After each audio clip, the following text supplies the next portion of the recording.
আসসালামু আলাইকুম। আমন্ত্রণ জানাচ্ছি জাগো স্পোর্টসে।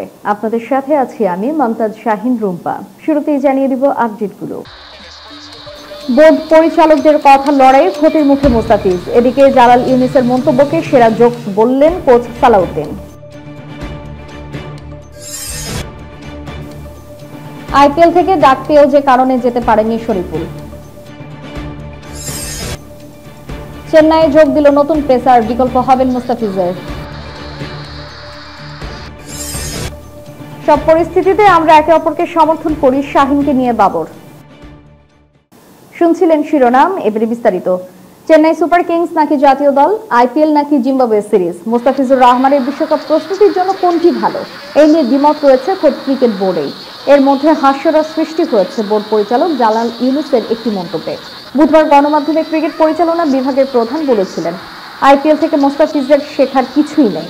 এমন মন্তব্যকে সেরা জোকস বলেছেন সাবেক ক্রিকেটার, দেশসেরা কোচ সহ সাধারণ ক্রিকেট প্রেমীরাও। যদিও দিন দুয়েক আগে বিসিবির আরেক পরিচালক আকরাম খানও বলেছিলেন, খর্বশক্তির জিম্বাবুয়ের নয়, মুস্তাফিজের জন্য ভালো হবে আইপিএল। সব মিলিয়ে আইপিএলে কাটার মাস্টারের খেলা না খেলা নিয়ে জমে উঠেছে কথার লড়াই। আর নাই চাইলেও এই লড়াইয়ের মাঝে পড়ে বড় ক্ষতির মুখে মুস্তাফিজ। দুবাই হওয়ার সর্বশেষ নিলামে ভিত্তিমূল্য 2 কোটি রুপিতে তাকে দলে ভেড়ায় চেন্নাই সুপার কিংস। চলমান আইপিএলে বাংলাদেশের একমাত্র প্রতিনিধি তিনি। চেন্নাইয়ের জার্সিতে মাঠের পারফরমেন্সও রয়েছেন দুর্দান্ত ফর্মে। এই পর্যন্ত 5 ম্যাচে শিকার করেছেন 10 উইকেট। অথচ আইপিএলে যোগ দেওয়ার আগে ফর্মহীনতায় ভুগছিলেন তিনি। সবশেষ শ্রীলঙ্কার বিপক্ষে 3 ম্যাচে নেন মাত্র 2 উইকেট। অথচ জালাল ইউনুসের যুক্তি, আইপিএল না খেলে বিশ্বকাপে সতেজ থাকবেন মুস্তাফিজ। এদিকে আসন্ন টি-20 বিশ্বকাপ প্রস্তুতিতে জিম্বাবুয়ের চেয়ে আইপিএলকে এগিয়ে রাখছেন অনেকে। চলতি আসরে যে দলগুলোতে খেলছেন Virat Kohli, Jos Buttler, Rilee Rossouw, David মিলারের মতো মারকুটে ব্যাটাররা। এমন টি-20 বিশেষজ্ঞ ব্যাটারদের বিপক্ষে বোলিং করা, তীব্র প্রতিদ্বন্দ্বিতাপূর্ণ ম্যাচ খেলা যে বিশ্বকাপ প্রস্তুতির লক্ষ্যে মুস্তাফিজের জন্য ভালো হবে, এটা যে কেউ বুঝলেও বুঝছে না বিসিবির কর্তারা।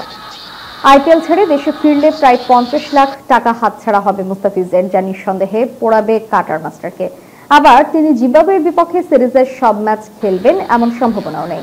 কাজে তার আয়ের ঘাটতির পরিমাণটাও বাড়বে। ভালো প্রতিপক্ষ এবং উচ্চ আয়ের সুযোগ সব মিলে আইপিএলের শেষ পর্যন্ত মুস্তাফিজকে খেলতে দেওয়া উচিত বলে মনে করছেন অনেকে। আর তা না হলে আর্থিক তো বটেই, মানসিকভাবেও ক্ষতির মুখে পড়তে পারেন কাটার মাস্টার। আইপিএলে বল হাতে এবারের আসরে বেশ বড়সড় চমকই দিয়েছেন মুস্তাফিজুর রহমান। চেন্নাইয়ের হয়ে 5 ম্যাচে নিয়েছেন 10 উইকেট, আছেন শীর্ষ উইকেট শিকারীর দৌড়ে। তবে ভাগ্য সুপ্রসন্ন হলে মুস্তাফিজের পাশাপাশি আরও এক বোলারকে আইপিএলের বড় মঞ্চে দেখতে পেতেন বাংলাদেশের ক্রিকেট ভক্তরা। আইপিএল থেকে এবারের আসরের জন্য ডাক পেয়েছিলেন শরীফুল ইসলাম। গেল বছর থেকে বল হাতে দুটি ছড়াচ্ছেন শরীফুল ইসলাম। জাতীয় দল, বিপিএল কিংবা ডিপিএল সবখানে নিজেকে প্রমাণ করে চলেছেন এই পেসার। সাফল্যের এই ধারাবাহিকতা নজরে এসেছিল আইপিএলের দল লখনৌ সুপার জায়ান্টসের। লোকেশ রাহুলের দলের পক্ষ থেকে যোগাযোগ করা হয়েছিল বাংলাদেশি পেসারের সঙ্গে, কিন্তু যেতে পারেননি শরীফুল। একটি বেসরকারি টিভি চ্যানেলের সঙ্গে আলাপকালে শরীফুল নিজেই জানিয়েছেন ঘটনা। সেই সঙ্গে শোনালেন যেতে না পারার কারণও। আবাহনীর হয়ে ম্যাচ শেষে আলাপকালে শরীফুল বলেন, লখনৌ থেকে মেসেজ দিয়েছিল, তারা আমাকে চাচ্ছিল, কিন্তু এনওসির সময়টা খুবই কম ছিল, তার জন্য তারা পরে আর রেসপন্স করেননি।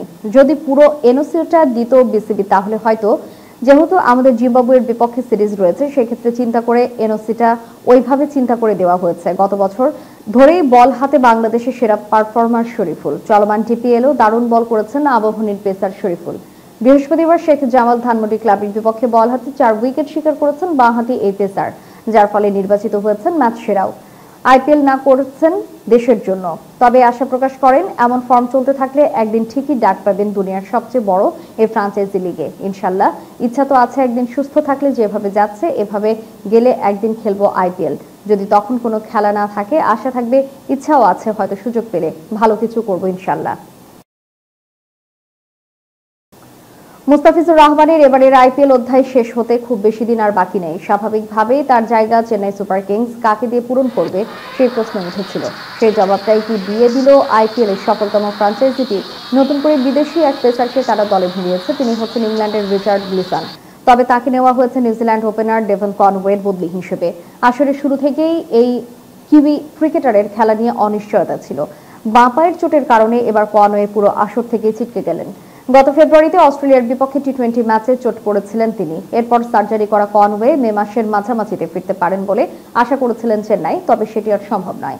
তার পরিবর্তে স্বাভাবিকভাবেই কোনো ব্যাটার নেওয়ার কথা ছিল, তবে চেন্নাই দলের ব্যাটিং লাইন আপ যথেষ্ট শক্তিশালী হওয়ায় বিদেশি খেলোয়াড়ের স্লটটি পূরণ করা হয়েছে পেসার গ্লিসানকে দিয়ে।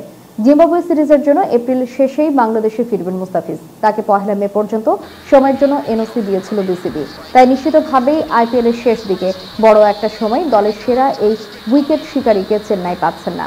5 ম্যাচে এখন পর্যন্ত টাইগার পেসার ফিজের শিকার 10 উইকেট, যা টুর্নামেন্টের সেরা উইকেট শিকারের তালিকায় রেখেছে তাঁকে।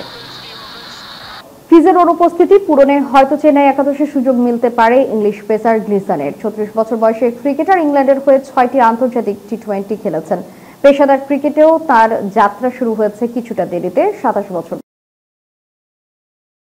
শাহিন শাহ আফ্রিদিকে টি-20 অধিনায়ক ঘোষণা করার পর মাত্র এক সিরিজ পরেই তাকে সরিয়ে দেয় পাকিস্তান ক্রিকেট বোর্ড।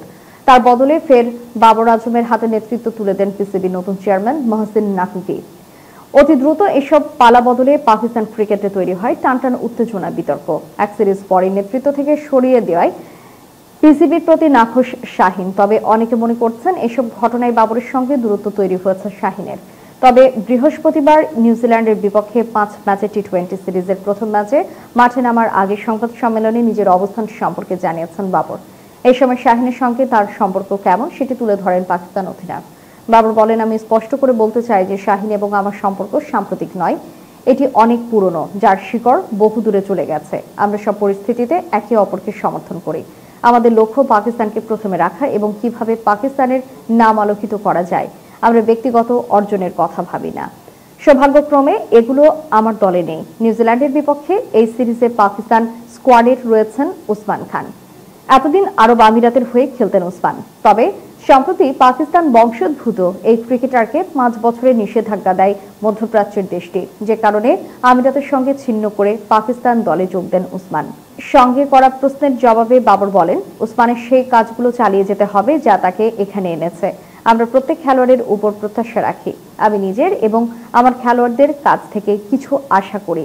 যখন একজন তরুণ খেলোয়াড় সুযোগ পায় এবং সিনিয়র খেলোয়াড়েরা তাকে সমর্থন করে, তখন এটা আমার ভালো লাগে। আমরা চেষ্টা করি তরুণ খেলোয়াড়দের আমাদের ডানার নিচে নিতে, কারণ আপনি যখন আন্তর্জাতিক ক্রিকেটে আসেন তখন আপনার প্রাথমিকভাবে সমর্থন ও আত্মবিশ্বাসের প্রয়োজন হয়। তারপর সেই খেলোয়াড়রা পাকিস্তানকে সেবা দিতে চান।